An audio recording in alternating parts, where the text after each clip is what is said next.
makes fighting these fires extremely difficult. And Los Alamos is no exception to this drought. The city on the hilltop has had an abysmal winter and almost no rain at all so far this summer. The rest of New Mexico, no different. As News 13's Ian Schwartz reports, the numbers are frightening. It almost seemed inevitable. Fire after fire devouring hundreds of thousands of acres across the state. National Weather Service meteorologist Ed Pelasco hasn't seen conditions like this in a long, long time. This is the driest start to any year on record, and our records go back into the late 1800s. New Mexico is the driest state in the country so far this year.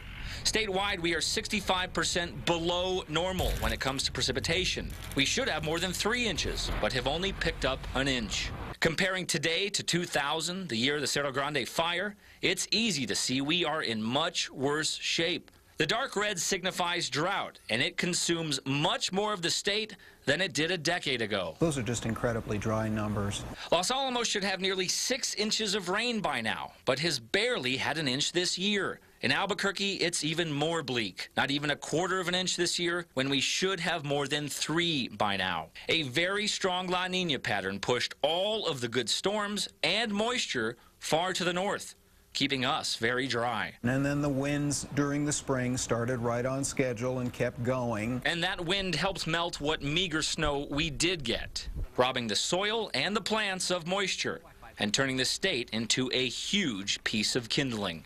Add heat and strong winds, fires like the Las Conchas have the ability to grow into monsters. Ian Schwartz, KRQE News 13. Some areas in the southeast are doing far worse when it comes to rain.